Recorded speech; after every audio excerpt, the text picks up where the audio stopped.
ano sa assessing your current financial situation. So, as I mentioned a while ago, ang mas tinitignan talaga sa retirement ay kung tayo ay may sapat na passive income, di ba? And that means we should already be able to have investments, no? To be able to finance our retirement. Okay? So, let me ask you, kayo ba, ano yung mga sources of income ninyo? Sige nga, let's lagay natin sa chat. Ano yung mga sources of income ninyo?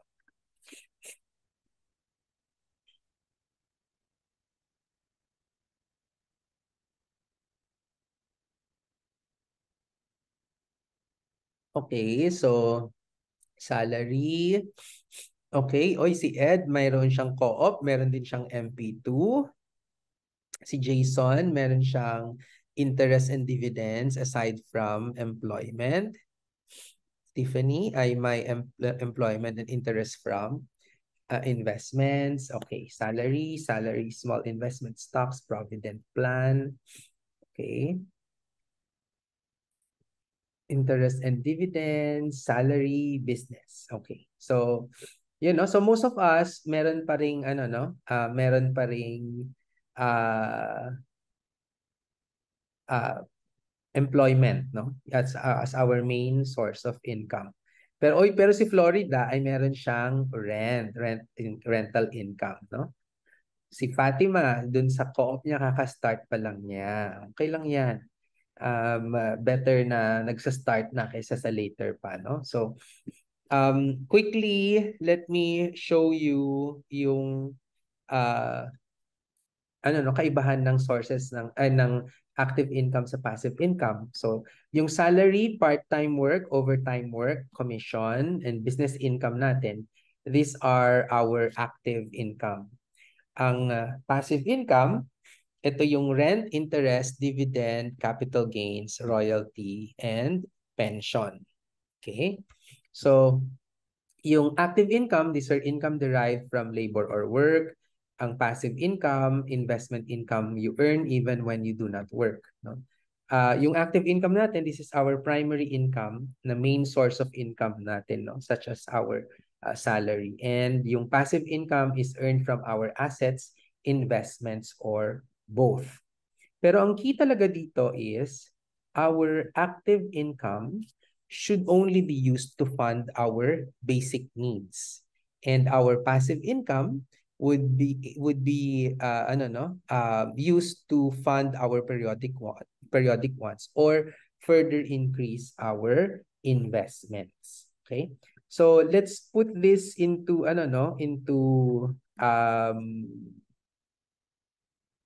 perspective sa sa tungkol sa retirement. Okay? So meron kasi tayong financial life stages. So kita ko lang yung video namin meetings. Okay, share. Nagluto ka. Oo, Venus, mahilig ka pala sa halaman. Yes. So, sa bahay niyo marami kang halaman. Oo, nagtatanim ako ng gulay, mga namimulaklak. Oo, totoo nga. Wala ko. yung halaman actually, Venus, para din yung mayahalin tulad natin yung buhay ng halaman sa financial life stages ng mga tao.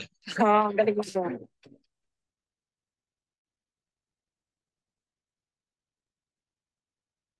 Ano ba yung financial life stages? Okay.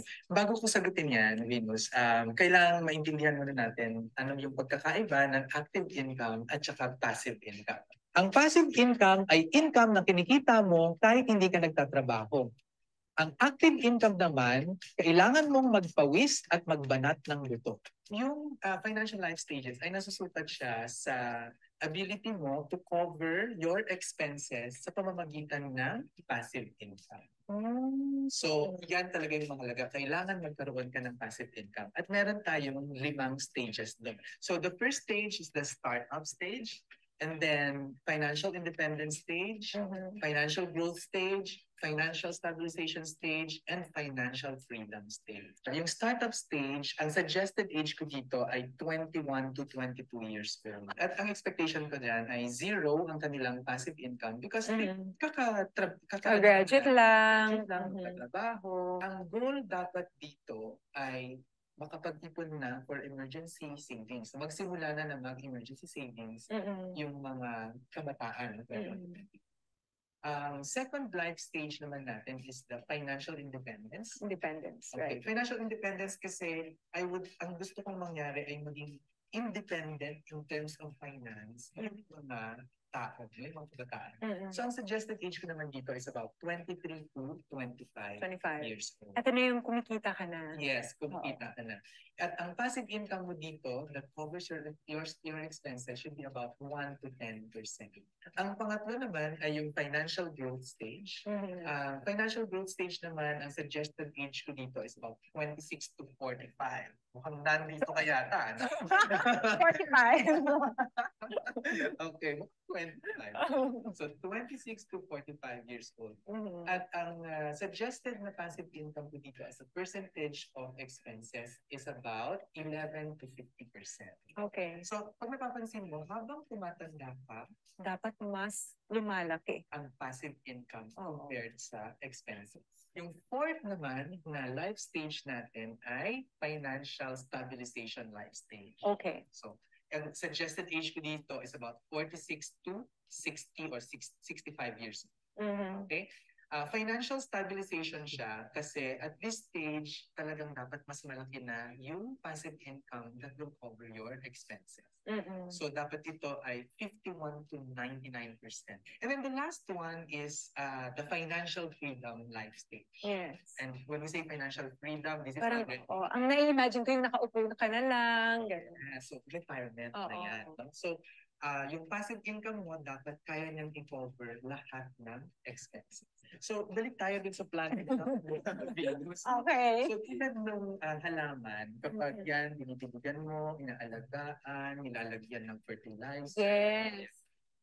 Para yung savings din, no? In the future, lalago yan at mamumuna. Gusto ko yun. So, pag retirement, mamimitas-mitas ka na lang. Let's all learn about wealth. Like and share our page and be free for life. Yan.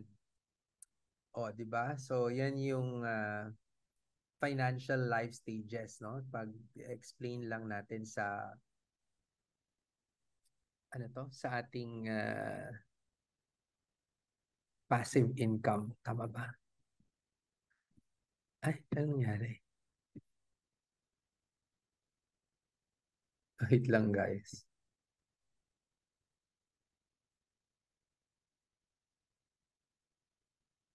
Okay. Nakikita niyo yung ko? Okay ba yung PowerPoint? Ayan. So, yung so just to drive in the concept, yung monthly passive income natin, i-divide natin yan by our monthly expenses.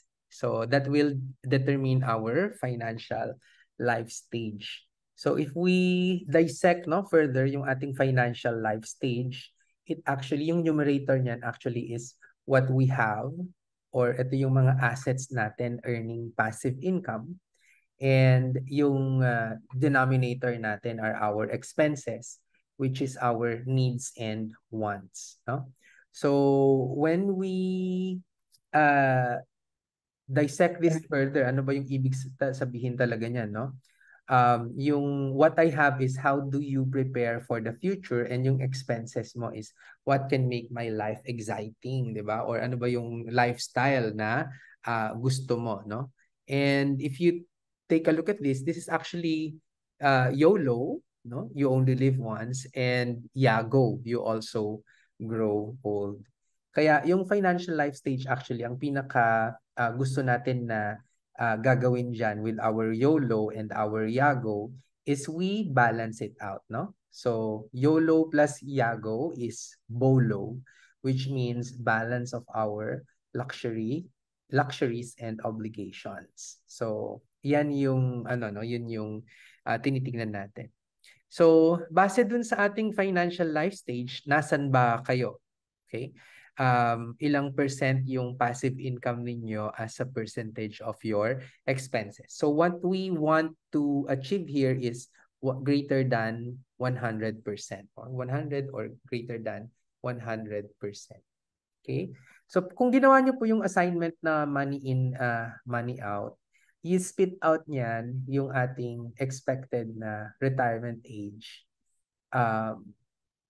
given our current expenses no and our current passive income. Yung retirement age kasi natin dito, dapat 100% ng expenses natin, no? As I mentioned, covered dapat yan ng passive income. At doon sa nagtitake nung ating money in, money out na tool, ang lumalabas na average age na retirement ng mga nagtitake niyan ay 75 years old. So, ito yung, nung sinimulan namin yan na gawin 2018 up to ngayon, no, 2023. 75 years old yung average age of retirement. So, hindi 60, hindi 65, di ba?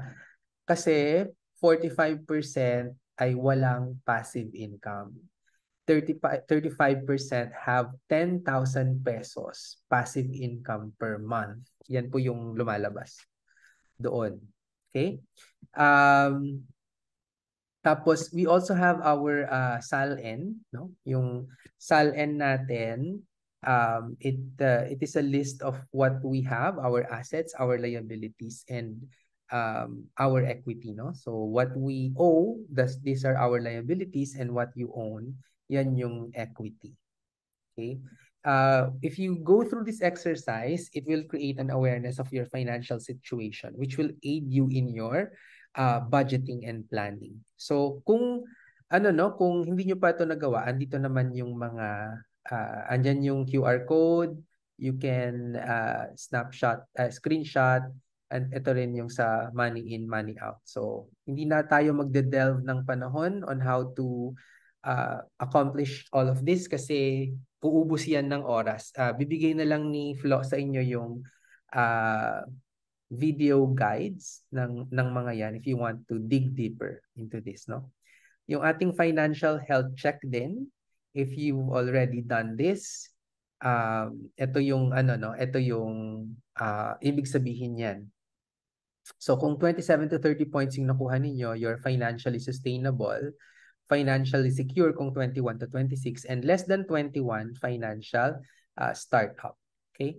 So, ito naman yung since 2018 na ginagawa namin na financial health check, 61% ng mga nag-take niyan ay nasa startup, 36% ang financially secure, and yung financially sustainable ay 3% lang.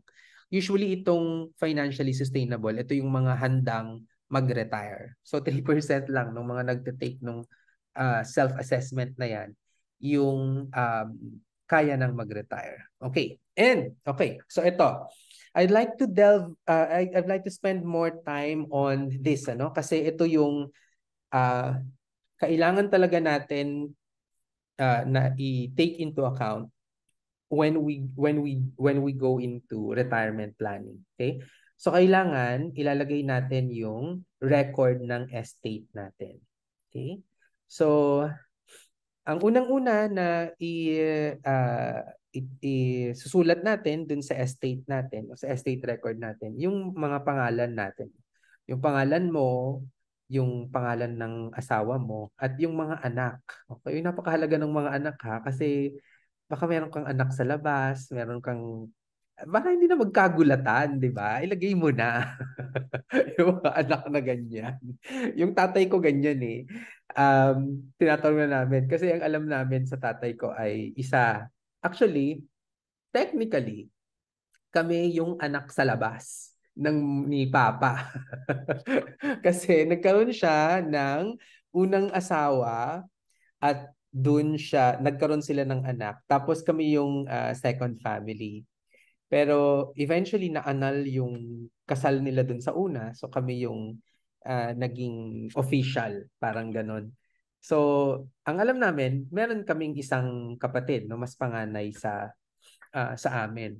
At si Papa nga ah, ah, nitong huli ay ooperahan siya sa puso, ano. Tapos ibinibilin niya sa akin na ano, kausapin ko naman daw yung kuya namin, no, kasi nga feeling niya ay nagkulang siya, ganyan. Sabi ko, oh, may panahon pa. Hindi ko pa naman, sabi ko sa kanya, hindi ko pa mamamatay.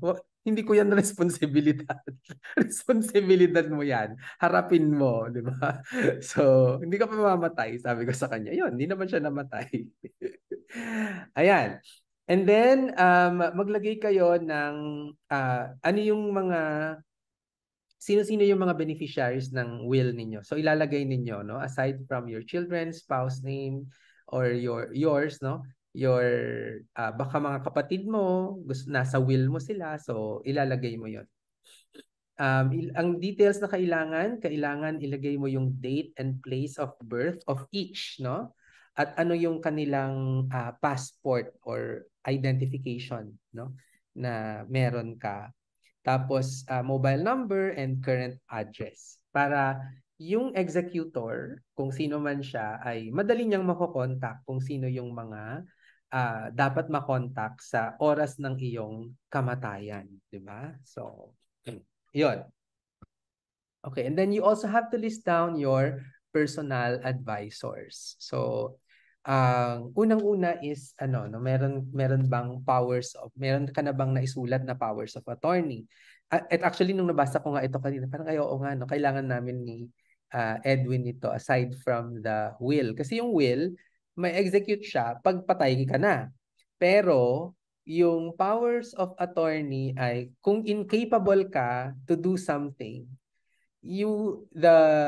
somebody could do it for you, di ba? In terms of your property or personal care, ganyan. So kaya yung mga SPA na tinatawag, yung special powers of attorney. So sabi ko kay Edwin kanina, ay, alam mo parang kailangan nating gumawa nito para kung kung ma-stroke man ako or kung ano man ang mangyari ay you can execute, no, on my behalf. Yun. So, saan yun? Saan located yung dokumento? Sino yung attorney? Ang address at saka ang mobile number. Tapos ilagay nyo rin, ilistan nyo din yung doktor, pangalan, address, mobile number, sino yung lawyer ninyo, sino yung accountant, sino yung bank contact. So, itong mga to maliliit na bagay, no, para lalo na itong bangko, kung kakilala natin yung branch manager kung saan tayo nagtatransact para madali yung proseso kasi may mapagkikilanlan, no? Hindi tayo mangangapa, kumbaga. 'Yon. Okay. And then your will, saan siya nakalagay? So, kailan yung date ng last will ninyo? Saan yung location? Sino yung executor or trustee ng inyong will? Itong executor or trustee, siya yung pag namatay ka, siya yung inaatasan ng korte o kaya ng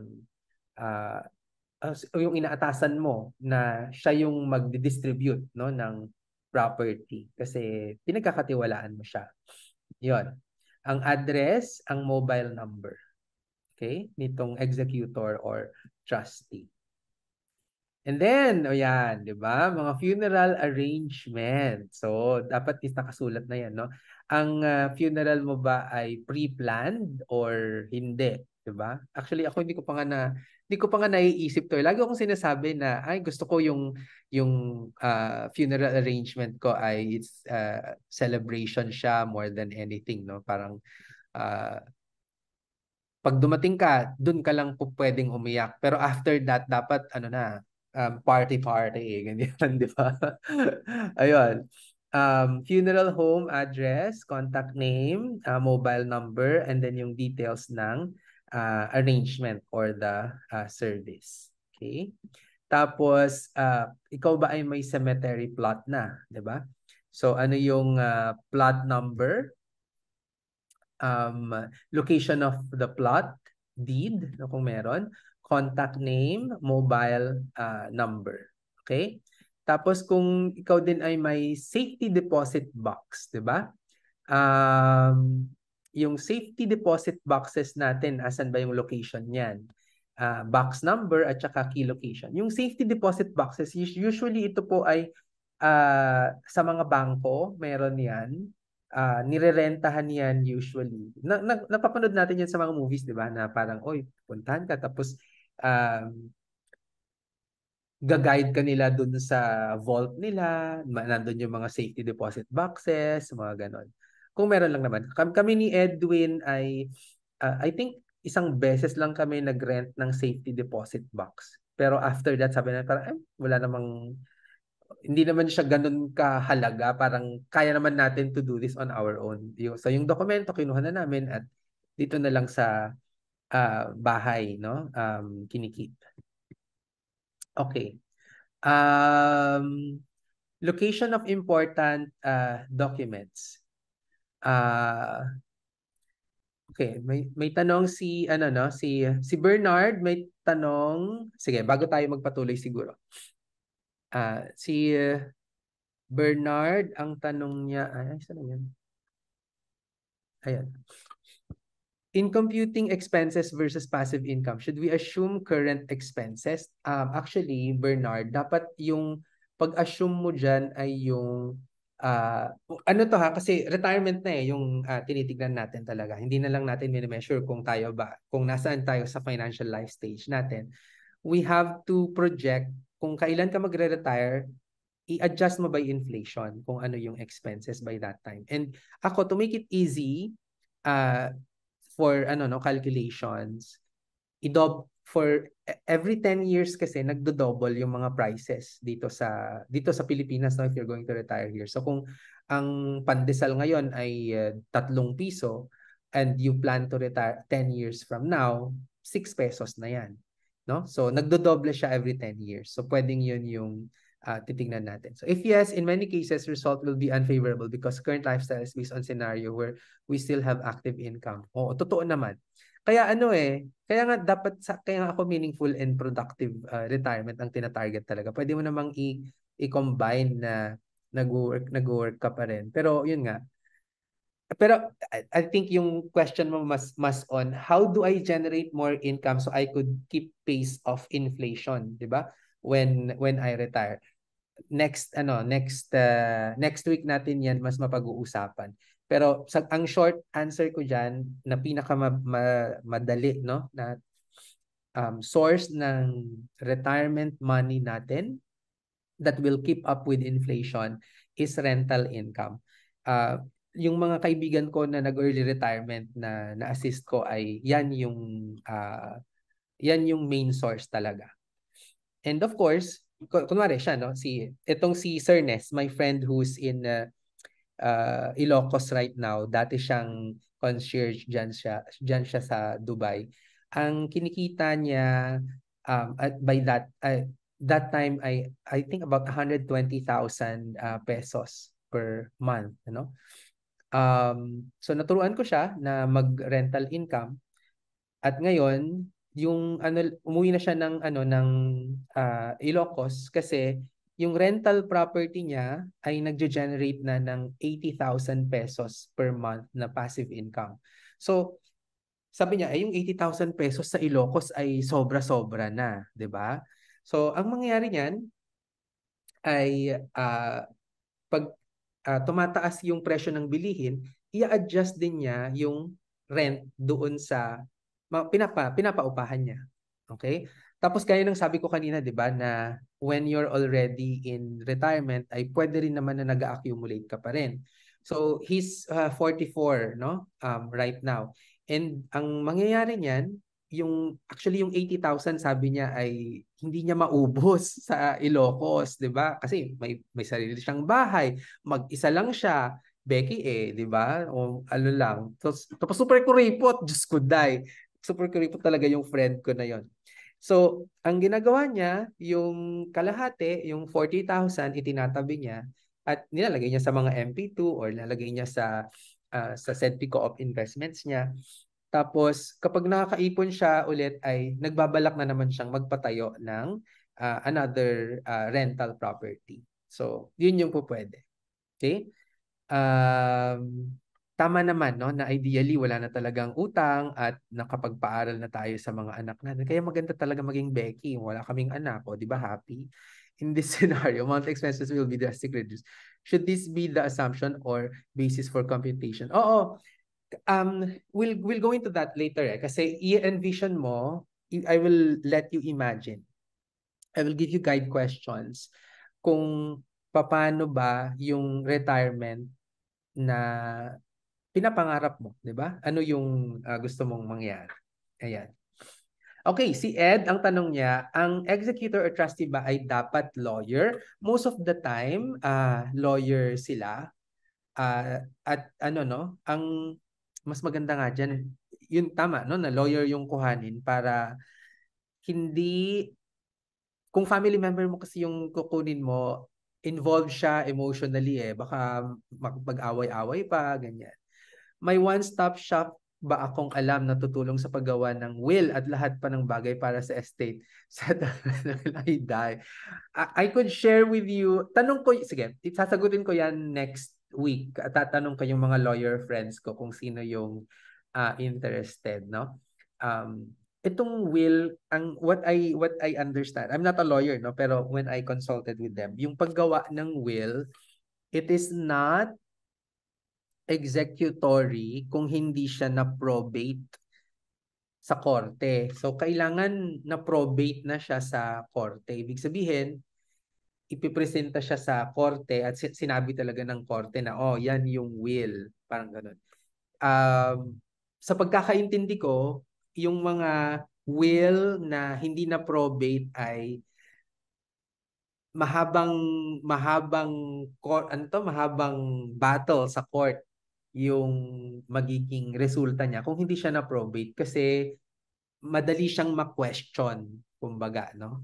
So, yun yung isang ano niya. Tapos kasi when we attempted to make a will, ang isa din na consideration ay kapag ipoprobate mo na yung will mo,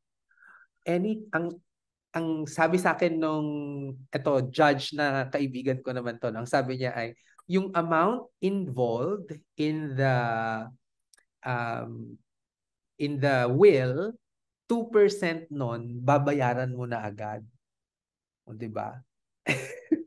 So, ang naalala ko yan, we had, kami ni Edwin ay ang assets na pinag-uusapan at that time ay nasa mga 340 million yata, parang gano'n. So times 2%, sabi ko, oh my God, so mga nasa 6 million siya. Di ba? Nasa 6 million yung babayaran. Sabi ko, wag na. Ayoko magbayad, di ba? So, yun. But I'll give you more details on that para mas malinaw siguro next week. Okay. So, pagpatuloy natin yung ating mga estate documents. So, the next one would be the location of important documents. So, yung birth certificates mo, ng asawa mo at ng mga anak mo, yung marriage certificate, your citizenship and passports, medical records, income tax returns, mga banking records natin, no? Ilalagay mo lahat kung nasaan yung mga to, no? So ililista mo siya tapos ilalagay mo kung nasaan. So napaka-sensitive ng document na ito, 'di ba? Kasi kung gusto kong nakawan ng mga tao, itong dokumentong ito na gagawin mo, ito na 'yon. Parang binigyan mo na sila ng instruction paano ka nanakawan or paano ka didenggoyin, 'di ba? Kaya you have to be very careful with this. Okay? What else? Location of important documents, mga investment records mo, loans and mortgage records, mga vehicle ownership records, separation or divorce papers kung kayo ay divorsyado or separated, cohabitation records kung kayo ay hindi kasal pero living together, custodian adoption records kung kayo ay may adopted, no? So, lahat ng yan, dapat meron kayo. And then, ilista nyo rin lahat ng bank account information. So, yung bank account information, name of the financial institution. So, ano yung banko? BPI, BDO, or ano ba yung mga banko natin dyan sa Dubai or sa Singapore? No? UOB ba yan? Or DBS no? Sa Singapore. So, name of financial institution, address and phone number, tapos yung account number, account type, at saka ownership, no? Ikaw lang ba may-ari nito? Joint account ba or corporate? Okay? So, yun. Ako, ang tip ko naman dito, no, sa mga, lalo na kasi ang mga bank accounts ngayon ay, di ba, ngayon ay online, marami ng ganun eh. So, kami ni Edwin, ang ginagawa namin ay yung meron akong access sa email niya at meron din siyang access sa email ko. Para pag siya namatay, 'di ba usually ang login naman dun sa mga online ay may forgot password. So, i-click lang natin yung forgot password tapos nilalagay mo na kung ano yung email retrieval ganyan. Para ma-send niya doon and I would be able to generate a new password for him and pwede ko siyang matransact kumbaga. So, yan yung isa sa mga pupwede ninyong gawin, 'di ba? Pero yon kailangan talaga ng matinding trust kasi minsan sa mga email baka diyan ka makabasa ng mga dapat hindi mo nababasa. So, gagamitin mo lang siya sa panahon na mamamatay na siya ha. Huwag yung nagseselos ka, iniimbestigahan mo siya or something, ganyan. Hindi dapat gano'n. Okay? So, yon yung mga bank account information natin, ilista rin natin siya, no? Para hindi mahirapan yung mga maiiwan ninyo. Okay, what else? Mga investment account information. So, ano yung pangalan ng financial institution, address and phone number, account type, ownership. No? Ganun din yan, yung sa akin. Kasi mas madali kaysa sa pag namatay na, bibigay ka ng mga death certificate, mga ganun-ganun. Madali naman siya na, o di pag namatay siya, may access ka naman sa account niya, di simutin mo na or something, di ba? Kung yan yung usapan niya. Yun yung pwede niyong gawin. Okay, mga pension plans, company name, address and phone number, plan number, mga annuities, sino yung issuing company, address and phone number, policy number, and policy location. Tapos, location of valuable personal assets. So, nasaan? Yung mga sasakyan nyo, meron ba kayong work of art na valuable, yung jewelry, mga coin collection, kung meron kayo, di ba? So, yun. And then, real estate. Ito, medyo mahalaga ito, no? So, saan yung address ng real estate niya? Kasi minsan, katulad ako, no, sila mama at papa, mahilig lang yan na parang nagda-drive sila. Tapos sabihin nila, oh yan, dyan, may lupa tayo dyan. Ay, dyan, may lupa tayo dyan. Ako naman parang patay mali siya lang. Pero naisip ko ngayon na they're already in their 70s. Naiisip ko nga, yung mahalaga pala na malaman talaga kung nasaan yung mga yan. So, nasaan ba yung mga address na yan? Saan located? Purchase date, purchase price, market price, sino yung nakalagay na owner. Kasi meron dyan na may lupa na nakapangalan pa sa lola namin, ganyan ano. Diyos ko ang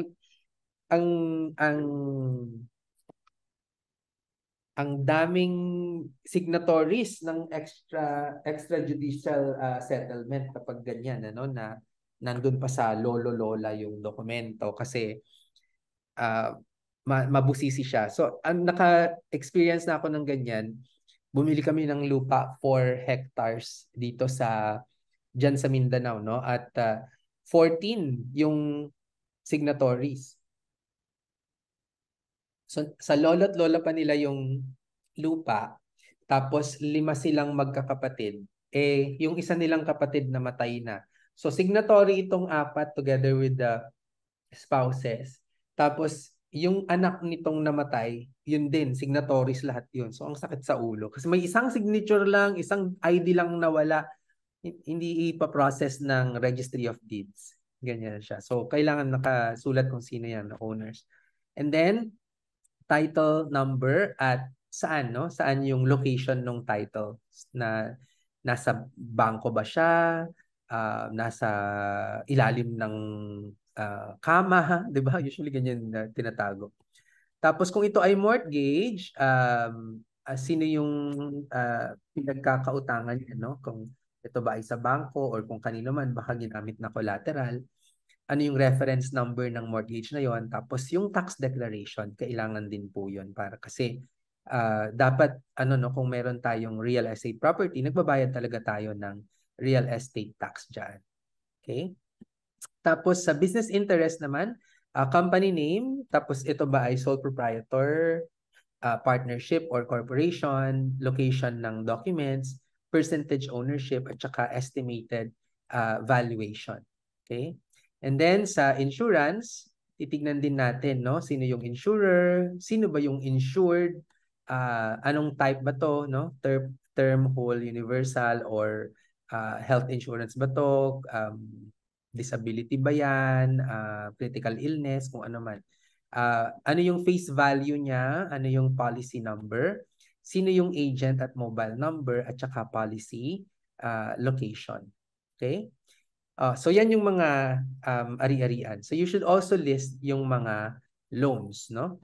So loan or credit line information. So kanino ka may pagkakautang, company or tao man yan, address, contact name, phone number, amount borrowed, amount outstanding, and then nasaan yung location ng loan agreement. Okay? Tapos sa credit card, ilalagay mo din, no, yung credit card mo, anong company, name of credit card, at saka yung card number. Okay? So, I researched about this credit card kasi itong credit card actually, ito ay considered as a clean loan siya typically, no?